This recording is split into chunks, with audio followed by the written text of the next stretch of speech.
So, we're live. Good morning, everyone. Welcome to our Future Made Clear Q&A. I'm Adeline Farrelly. I'm Secretary General of FEVI.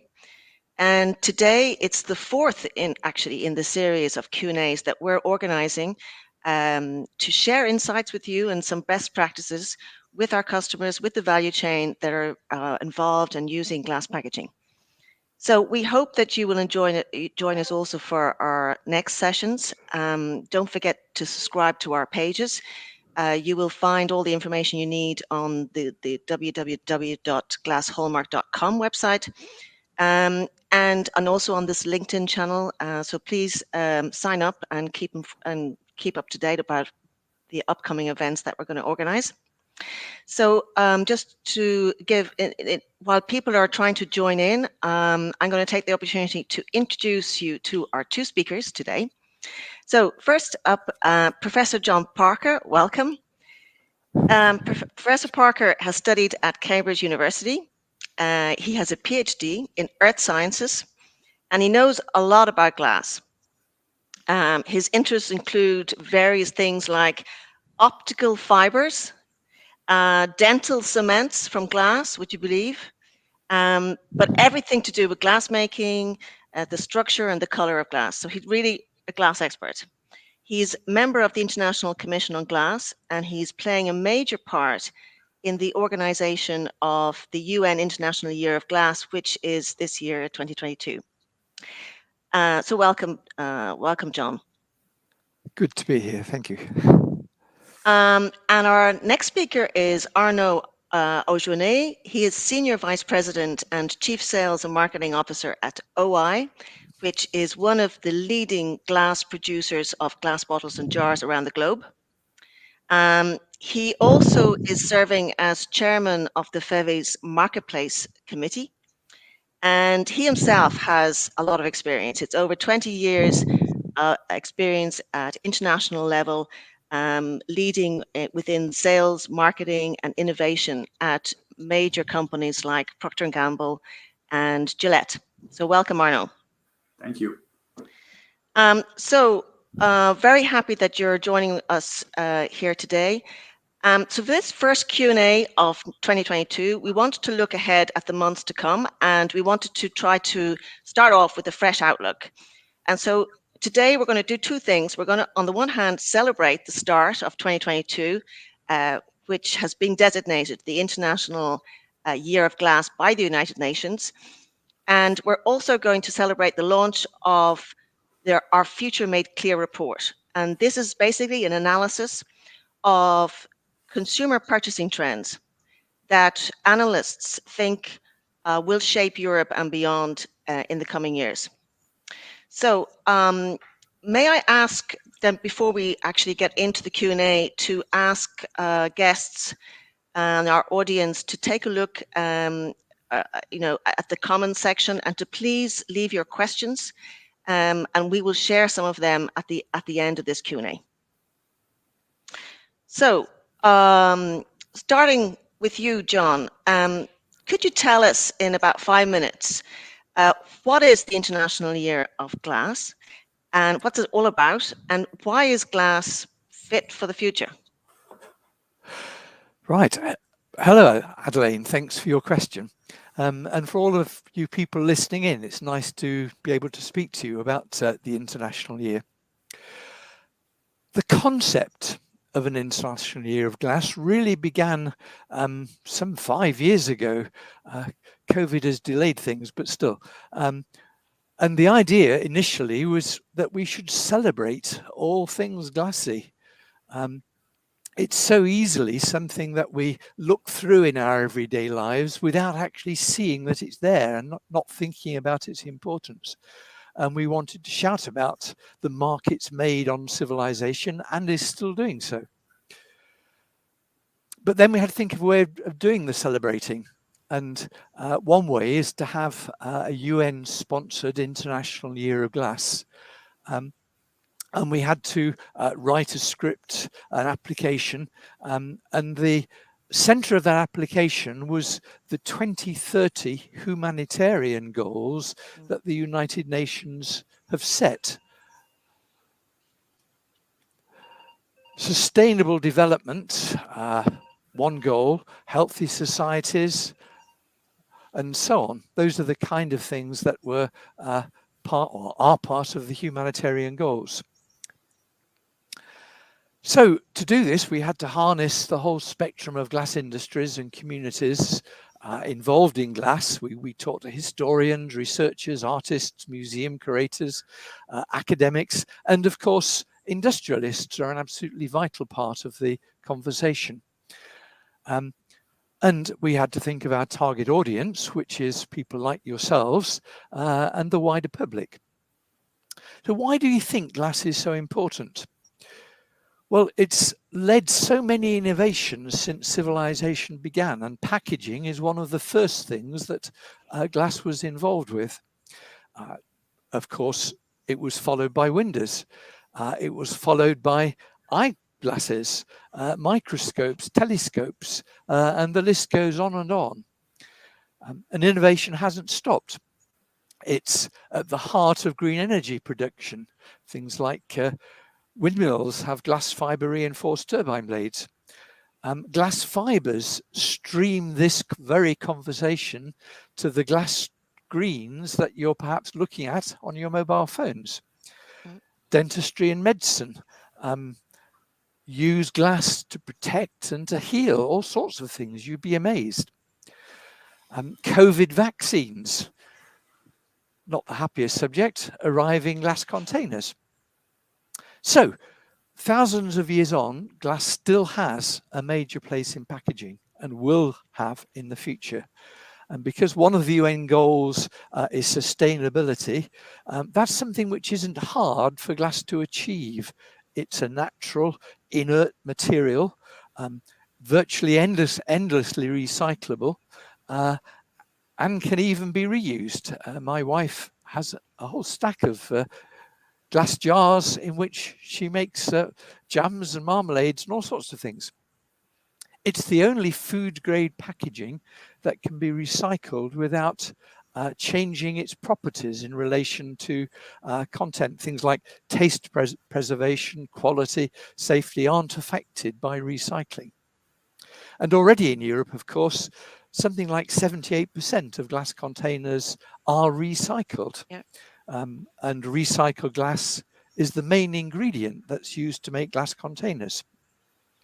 So these unique properties make it the right choice for the future. And I'll stop there.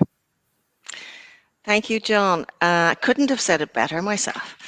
It's a great opportunity to talk about glass actually this year and how glass contributes to the UN Sustainability Development Goals that you mentioned, John.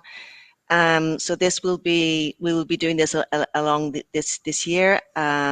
So, I mean, on the subject of sustainability, Arno, we know that it's very important to consumers, but it's front and center as well of every industry right now. And especially when it comes to consumer products, packaging is often under the spotlight when it comes to sustainability. So what does it mean for consumers? What else do they want? And the Future Made Clear report, you analyzed more than 150 studies on consumer trends and tried to bring them all together to see, okay, what are the big trends and how will be their impact on packaging? So tell us a bit about this report. What are the main takeaways and how are consumers' priorities changing and how does that impact their shopping habits? Yeah, thank you, Adeline. When our objective with this report was actually to understand what consumers want to see on the shelves and how this impacts packaging so we can support our customers. There's a lot already out there on the topic of consumer trends, so we did not want to create a new research. Instead, we thoroughly audited more than 150 existing reports. There are, of course, many trends presented, but what we conclude from this work when it comes to food and beverages is that there are three main movements that rise to the top of consumers' priorities and run deep. Environmental sustainability, health and wellness, and consumers want brands to put purpose before profit. These concerns are being accelerated by the pandemic. So let me deep dive on three of those trends. So the first one is going green is here to stay. So demand for environmentally friendly products continues to grow, particularly obviously among millennials and Gen Z, who are willing to pay premium prices to make greener choices. This is about packaging as much as it is about the ingredients. Research found that 29% of people have switched brands due to unsustainable packaging. Brands who push for sustainability are rewarded with consumer loyalty. Second big priority, health and wellness, is obviously a top priority. It's no surprise that with the pandemic, personal hygiene has become a more urgent consideration. At height of pandemic, health actually temporarily overtook sustainability as top concern. Wellness grew in popularity, with more consumers treating themselves with natural premium products that enhance their overall well-being. And once more, it's not just about the ingredients. Wellness is about delighting all senses. Consumers are also trending towards healthy products and packaging that offer a premium look and feel. The third big trend is consumers are actually consciously questioning their consumption habits and are educating themselves on real-world impact on their purchases. Consumers are resisting the old ways of doing things, with 79% of them willing to change their purchasing preference based on social responsibilities. Consumers, in fact, expect companies to protect the health and interest of society and the planet. Companies that don't listen may get left behind. Yeah. Now that's interesting. I mean, environment, health, and I guess what we would call the conscientious consumer, basically, are the big trends that you see in coming through. But in your experience in OI, for example, working with some of the biggest food and beverage brands, how are these trends impacting your customers? Yeah, I think it's an interesting question. Brands are really under scrutiny from consumers and shoppers. They need to be more vocal and deliver proof points of progress of their sustainability journey. That is, sustainability in its broader sense. Adopting and clearly communicating environment commitments can be a clear cut for brands to secure consumers' loyalty. And I can illustrate this with a few numbers. 45% of consumers are more likely to promote brands that are seen as sustainable via word of mouth. 77% of companies agree that being sustainable has led to greater consumer loyalty, with 69% noticing a rise in their brand value. This trend also impacts product innovation. Brands are innovating more and more in the wellness space. Think about no and low alcohol beverages, or good for you or ingredients. As wellness goes more premium, there is a lot of value for brands to position themselves on these segments. Finally, looks become more and more important. Whether it's to have a restaurant or a bar experience at home, or whether it's social media feed, worthy packaging has become a real asset for brand visibility.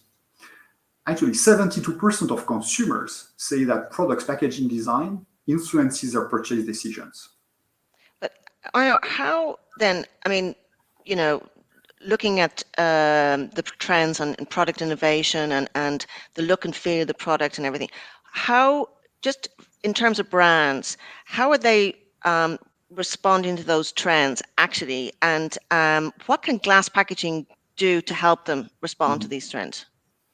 Yeah, first, it's really important to reground ourselves on the role of, or the potential of, packaging. In reality, 2/3 of purchase decisions are made in store, and 95% of these actually are made in autopilot, meaning that the brain will deselect anything that does not make sense with what the consumer is looking for. Therefore, packaging can be an afterthought. It is the only communication vehicle the brand has that consumers cannot escape. For a brand to maximize its appeal in store, it needs its packaging to embed the brand essence and be coherent with the brand's promise. With this in mind, what is the impact of trends on brands and customers? As brand becomes more vocal about their values, their purpose and their sustainability commitments, they need to authentically convey all their products into their products and their values inside out. What does it mean? Brands are seeking to reduce overpackaging. They use recyclable packaging, ideally made of recyclable content too. They give premium yet sustainable cues. And we see the return of refillables or brands that promote upcycling, actually repurposing glass packaging. But one of the main challenge in all of that is to do while maintaining one of the core added value of packaging, which is actually brand differentiation. Glass offers brand owners a real value-adding solution. First, glass has a unique ability to convey the brand essence. It appeals to all our senses and therefore offers the strongest potential for a brand to connect emotionally with consumers. From the visual appeal of the shapes, colors, and designs, to the textures we can feel, to the sound of opening a bottle or the pop of the jar, to the pure taste, glass actually elevates the consumption moment for consumers and helps brands convey their stories. But glass is also meeting consumers' expectation for healthy and sustainable packaging, and therefore helps brand deliver on sustainable credentials. So glass is 100% recyclable and infinitely made of recycled content, 52% on average in Europe, highly recycled in Europe, 78%, virtually inert, so it does not leach synthetic chemicals in the product.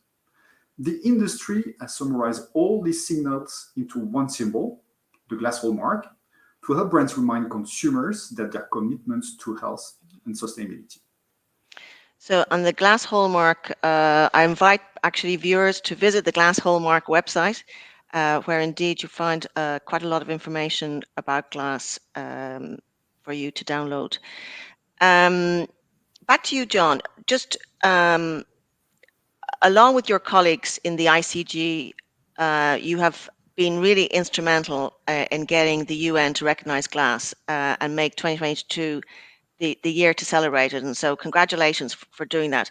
But I think this gives us it's a great opportunity for us as the container glass industry sector to talk about glass. And I would like to ask you, because it would be great also if brands and retailers could do something too to leverage the International Year of Glass. And so could I ask you, what can brands and retailers do to celebrate the International Year of Glass? Right, thank you, Adeline, for the opportunity to say something. It's been a very busy time so far. We didn't learn from the UN until really quite late on that they approved the year, and we've had to work hard and fast. We have a website where you can look at what has been organised, and you can get some idea of the range of things there that people are thinking of. But for you, as brand owners, retailers, and so on, you can talk about glass products and their advantages. You can talk about the kind of things that Arno was talking about. How glass has helped to build iconic brand images. You can tell the stories of organizations that are committed to glass and so on. It might involve you interacting with bodies such as museums, being more visible in the press, on television, on social media platforms. If you look at the kind of ideas that are coming up, there are some really surprising things. For example, every year we have some major flower shows in the UK, and this year at Chelsea, which is one of our biggest events in the country, with an audience of well over 100,000 people, one of the gardens will focus on glass. In India, the people there have got school children to draw pictures and write stories about the use of glass. There are many imaginative ways of telling the story. For you, you might even think of opening your factory gates, for instance. Of course, and we've heard from Arno the story that needs telling. Circular economies, 100% recyclability, no loss of quality, protection of health, it being inert and non-leachable, reducing weight. These are all important things that need saying. And again, just a little short story. Constantly on television in the UK, we're seeing images of what is happening to our oceans and to our fish stocks and so on because of waste products. My wife at the moment is wearing earrings that are made from glass that's got into the ocean. Okay, it shouldn't have been there, it shouldn't have got in, but what it's done, what the sea has done, is to create a beautiful object which is usable from those glass fragments. So totally different to what other things are doing. Right. Of course, it's worth saying that the kind of challenges that we face socially already have a solution, and it's been there for many millennia. Glass has been the go-to solution for packaging, and it's always been recycled. Even back to Roman times, it's been recycled. The Future Made Clear report is a reminder that today's consumers expect progress and expect us to be taking action, and they're forcing change by adapting their shopping habits. And we need to initiate conversations between the public and producers. So, glass, a key component in advancing civilizations for the millennia, and 2022 and the International Year of Glass is the perfect time to draw attention to and celebrate the role that glass has and will play in tackling future challenges. Thank you, John. Yeah. So that's a call for action to our customers and to retailers and to work with us, maybe to do some activities this year to celebrate glass packaging, its heritage, and also its position for the future. I'm just looking at the time, and I think we're coming towards the end. We maybe should look at if we have some questions that we can take. So, well, first of all, just to thank you both for sharing insights on this. I see that my colleagues from behind the scenes are. Yes. Okay. So, this is the question on the screen. So, it's great to have an International Year of Glass. Where can you find information on what is planned? What can we do to join and support? John, I think that's clearly for you. You again. Right. Yeah. Okay, we have a website which is under constant development, and because of time pressures, it's not quite as up to date as it should be. We're working on it. It's easy to find the initial letters of International Year of Glass, so IYOG, and then the year 2022.org. There you are. You can see it at the bottom of your screens, scrolling across. Very easy to find. You'll find a menu bar at the top which lists events. If you click on that, it's not got so many in it yet, but it's got an amazing variety, and you can filter it by country and so on. You can also input your own events. What happens is if you type in some basic information, there is an approval process, but once it's been approved, they will appear in the events list. And we are anticipating by the end of the year that we will have run many thousands of events throughout the country. Thank you. At the world, yeah, absolutely. Thank you, John. And also just a call out to the FEVE president will be speaking at the opening ceremony also, which will take place on the 10th and 11th of February in Geneva in the Palais of Nations. Okay, so let's see then. other questions. Yes. So the question on the screen, the Future Trend Report shows consumers will keep putting a lot of emphasis on the importance of packaging that is sustainable. Mhm. Okay. What is glass doing to address its own sustainability challenges? Well, Arno, I'm afraid you have to take that one. Yeah, so I think we talked a little bit about it before, but as I said earlier, glass as a material is really a fit for purpose packaging. It is inert, it is reusable, it is 100% recyclable infinitely, and it already is made of recycled content. Okay, about 52% on average in Europe, if you remember what mentioned before. So glass has a true circular life. In fact, returnable glass is the most sustainable packaging material available. But yes, we also have our challenges as an industry, and we are all committed to advancing sustainability. We are in particular working toward being climate neutral. This is basically an energy transition issue.